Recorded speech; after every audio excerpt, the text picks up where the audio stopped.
Magandang araw mga kapatid, mga kababayan. Welcome to my small channel. This is EJ Morse. Kumusta na po kayong lahat? Lalong-lalo na sa ating mga kababayan sa iba't ibang panig ng daigdig at mga kababayan sa iba't ibang panig ng Pilipinas. Doon po sa mga bago lang dito sa aking channel, kindly subscribe, kindly hit the notification bell, pati na rin yung like button, at pakishare na rin po para lumaki ang ating community at marami makaalam tungkol sa ating discussions na ginagawa dito sa ating munting channel. Thank you so much. Tuloy-tuloy na po tayo. Hindi po tayo magdi-discuss ng politika ngayon. Ang gusto kong pag-usapan natin ngayon, bakit ba napakarami mga dayuhan na ang in love dito sa Pilipinas? Americans, Europeans, at iba't ibang races. Marami silang napakagandang kwento. Napakarami silang mga sinishare na istorya na nakakatuwang pakinggan. Nakaka-proud bilang Pilipino. Napakarami ng mga foreign vloggers na dito na halos naninirahan sa Pilipinas. Ano ba ang sekreto ng mga Pilipino?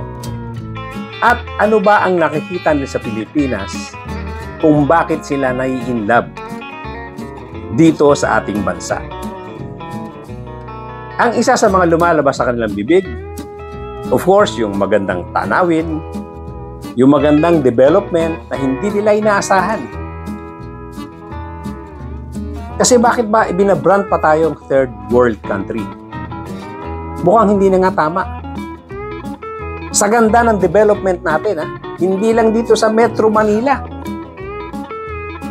Kahit na sa Cebu, sa Iloilo, sa Davao, sa Cagayan de Oro, sa iba't ibang probinsya, magaganda na rin ang ating mga development dyan. Hindi lang dito sa Metro Manila. Kaya gulat na gulat ang mga foreigners na to na sinasabing hindi na nga tama na tatawagin pa tayong third world country. Is the Philippines a third world country? So many people seem to think it is, and that term is technically very outdated. The official term would probably be a developing country.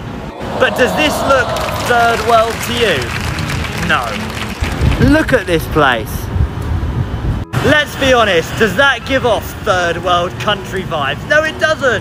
Honestly, I think the UK needs to have a look at countries like the Philippines, because what we're doing in the UK isn't working. The streets are clean, lovely shopping centres, lovely malls, nice people, nice atmosphere.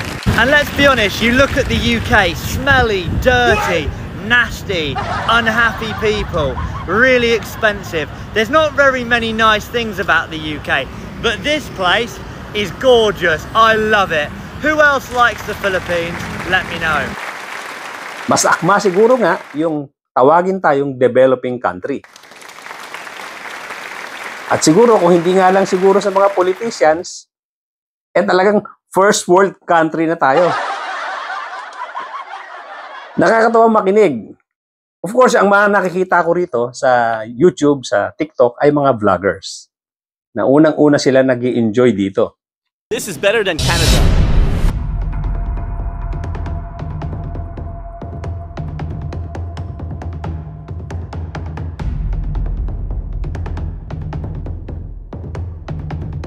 I feel like I'm in New York City out here. Why did nobody tell me that Manila looks like this? I feel like I'm in a cross between New York and Tokyo here. Why did nobody tell us that Manila looks like this? Isa nila sigurong dahilan dito ay maraming nanonood sa kanila, sa mga vlog nila. Dahil tungkol sa Pilipinas ang kinikwento nila. Pero setting that aside, totoo naman na itong mga foreigner na to, pag dumayo dito sa Pilipinas, especially doon sa mga probinsya natin, matutuwa talaga sila kung paano sila itrato. The Philippines is like a magical place, man, I swear. The people welcome you so bad here and they treat you so well. Though it's like unfortunate because I will probably not see a lot of people anymore that I met. I will always remember them. And I'm sorry, it's maybe cringe that I'm crying here. I cannot explain it how the people make you feel here. They take care of you like you're part of the family. Everything is so fresh, untouched. The food is so delicious. I really want to thank Philippines for being so nice to me. And I really hope that I can meet more people here. This is why I love it here so much. Welcome na welcome ang pinapakita sa kanila. Pinapakain, pinapainom, binibigyan ng pinaghahandaan. Ganyan tayo mga Pilipino lalo sa mga probinsya.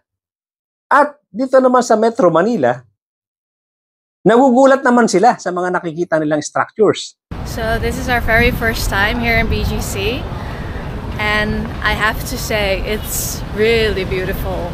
Yeah, I think it's even cleaner than where we live back in our country. Definitely. The streets are so wide, you can walk everywhere. There are so many little cafes and stores, Western stores, high-class stores.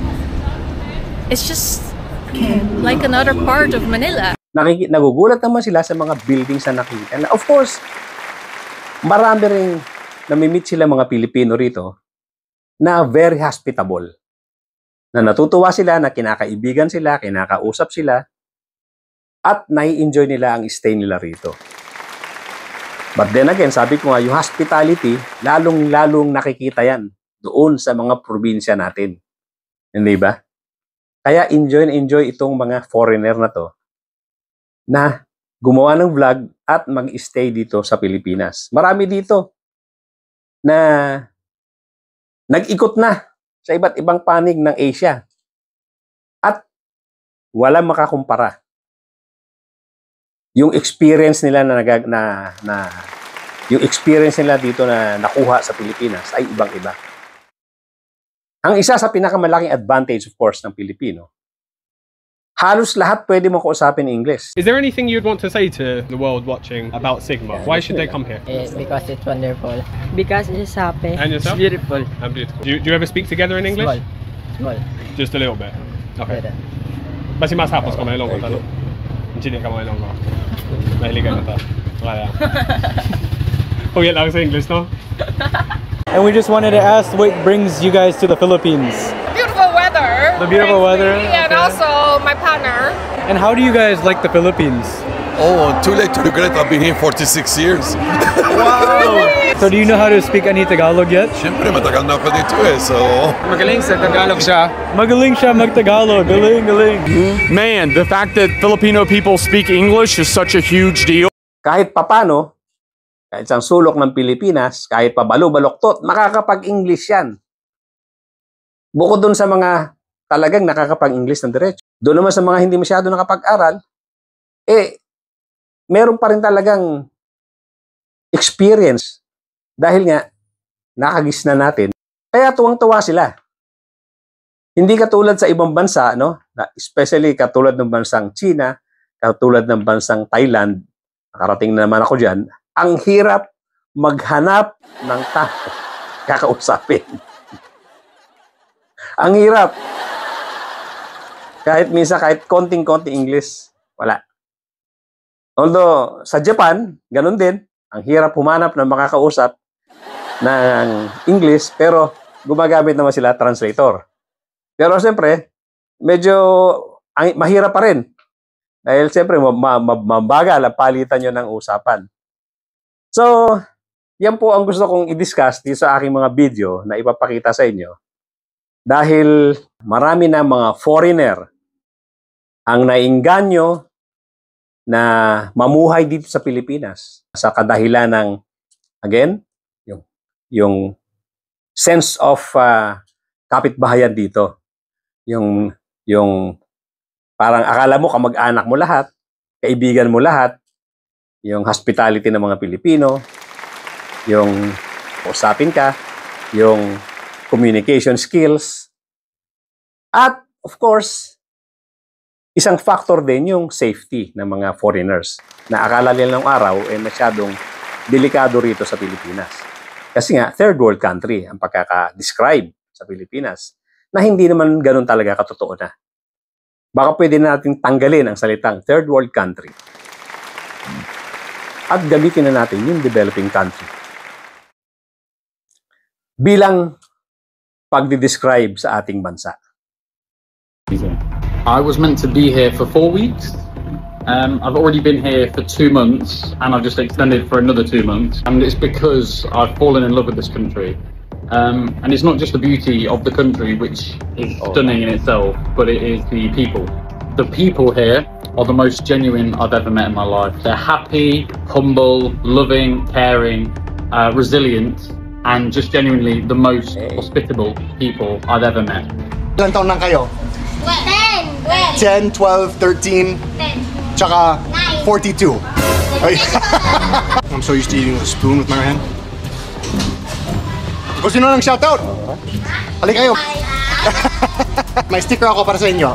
Tatanggalin mo yung likod na gano'n, tapos ididikit mo lang gano'n. May dalawang sticker niya sa t-shirt. What's your name? Kurt. Hi, Kurt. Hi. How old are you? Hulaan mo. 37. Oy, malapit yun. 38. Mas malapit. 39. Mas malapit. 46. 35. 35. Ay, happy Valentine's Day pala. Filipinos are the best people in the world. Let me tell you why. From a young age, I remember my father telling me that Filipinos are the best people you'll ever meet. He told me it's because they're hospitable, because they're kind, because they're generous, and because they're always happy. That's what's not the situation, it's who they are. They love it.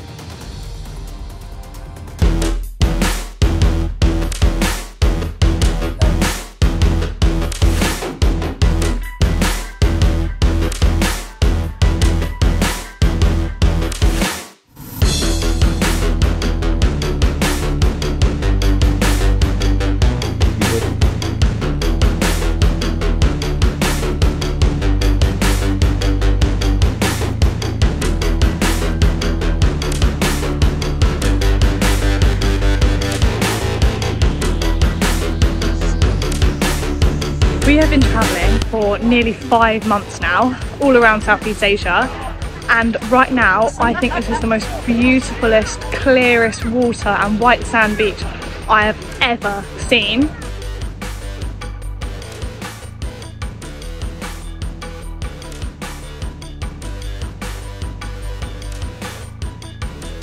Alright. This is incredible.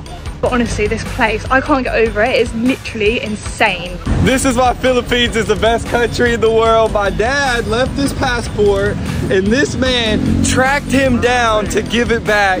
He would have been stuck in Manila for however long, dude. It would have been so bad, and this man saved the day. The best country. Philippines is my favorite country now.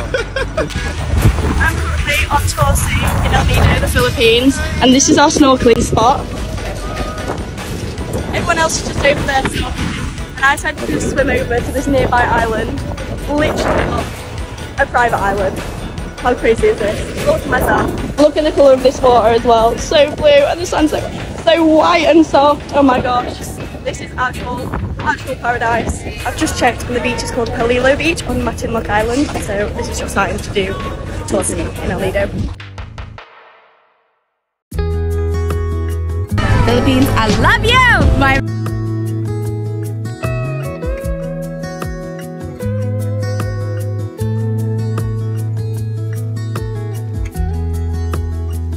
and then I always realize like it's the beauty, but it's also just like the people and okay.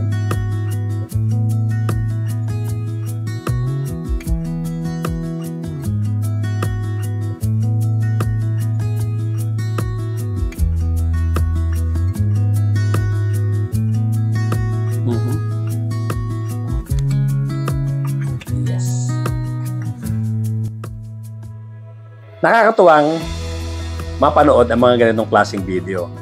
Na lahat sila puro papuri, lahat sila nagkikwento ng maganda experiences sa Pilipinas, lahat sila natutuwa sa nakikita nilang mga developments, yung peace and order, yung pagkain na enjoy nila.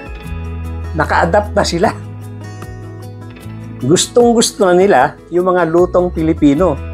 It's such a blessing to have Filipino friends. Delicious. Just a little bit of a kick. A little bit of a kick, huh? You know. Okay. Good. It's good.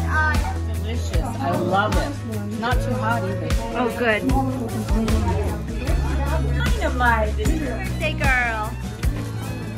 No, it's good. It's good. So delicious.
Kaya nakakatuwa, hindi ba? Mga kapatid, mga kababayan, na meron ng balita ngayon na ang US, dahil sa napaka-expensive at dahil nga balitang-balita na kung gaano ka mura ang cost of living dito sa Pilipinas, maraming mga Americans at ganoon na rin yung mga Europeans na dito gustong mag-retire. Dahil easily, mga times 5 ang gastos nila sa Europe, ang gastos sa US. Napakamura ng rental dito, ng mga condominium, napakamura ng pagkain, napakamura ng inumin, napakamura ng nightlife, napaka-friendly ng mga tao, ang sarap ng pagkain natin na nai-enjoy na rin nila. Siguro nung araw, takot silang kumain ng pagkain natin. Kasi nga, third world country tayo, sinasabi. Pero ngayon, na-discover nila. At nakita nila kung gaano kagaganda ang mga hotels natin. Gaano kagaganda ang mga condominiums natin. Gaano kagaganda ang mga parks natin. Ang roads, ang lalapat, ang lilinis. Kaya, ladies and gentlemen, magandang development din naman ito. Nagkakaroon tayo ng magandang pasok ng mga turista at marami ng mga nag-i-invest dito at mga retirees na nag-i-invest dito sa Pilipinas dahil nga nai-enjoy na nila. Ang weather, although mainit nagugustuhan nila kasi mas marami silang nagagawa activity dito. Wala tayong winter. Kung saan limited ang kilos mo. Dito kahit na rainy season, hindi naman ganun kadalas ang ulan, marami pa rin nagagawa activities. Yung mga player ng golf, ay enjoy na enjoy dito. Dahil mas mahabang panahon na pwede ka mag-golf dito. Yung mga mahilig mag-surfing, mag-diving, mas mahaba ang time mo rito para mag-surfing, para mag-diving. Kasi 2 seasons tayo, rainy and dry season lang. Rainy at saka summer season lang. Yung activity mo sa rainy season, magagawa mo pa rin ng konti yung mga gagawin mo for summer season. And vice versa. Kaya, again, dumadagsa ngayon ang mga taong gusto mag-retire dito sa Pilipinas. At I hope ay may convert ito ng gobyerno bilang isang magandang source of income para naman lalong umangat ang ating economy. What do you love the most about the Philippines? Okay, so I grew up here, born and raised. What I love the most about it would be the people. Filipinos are one of the most hospitable people you'll ever get to meet. So what advice would you give to a foreigner? Well, besides visiting Manila, besides visiting the beaches also, yes, I agree with other provinces like Laguna, Iloilo. There's honestly so much things that you can do. And again, Filipinos, we're very hospitable. We're gonna welcome you with open arms as well. So just visit more provinces, not just the beaches. So, yan po ang aking gusto lang ibalita sa inyo. Isang magandang anggulo ng pamumuhay dito sa Pilipinas na nagkakaroon ng magandang development. Although, of course, yung politika ay hindi ganun ka-desirable. Marami pa tayong dapat i-correct sa politika. But then again, ang mga foreigner naman, walang pakialam dyan. Kaya lang, later on kasi, kung hindi talaga maganda ang magiging patakbo ng gobyerno, kung masyadong lalaganap ang korupsyon, maapektuhan din pati ang ating mga turista. So, I hope maging maayos yung mga nakaupo at mga darating pang uupo ng mga leaders ng ating bansa para maiayos pa natin ng gusto ang gumagandang development, gumagandang economy ng Pilipinas, umaayos na mga infrastructure projects na may enjoy din ng mga foreigners. Yung ating mga resorts, umayos. Yung ating peace and order, ladong-lalo na. Sana ay lalo pa nabigyan ng tuon ng ating gobyerno ang ating mga infrastructure, yung mga roads going to different provinces, different resorts. Enjoy nila ng gusto. Ito ang ating magandang bansa. Thank you so much at magandang araw sa inyong lahat. Para dun po sa bago lang dito sa aking channel, kindly subscribe, kindly hit the notification bell. Pati na rin yung like button at baka pwede pong ma-share natin nang sa ganon marami makaalam tungkol dito sa ating pinag-uusapan dito sa nangyayari sa Pilipinas at lumaki ang ating community. Thank you so much at ladies and gentlemen, magkita-kita po tayo. Too far away from my hometown.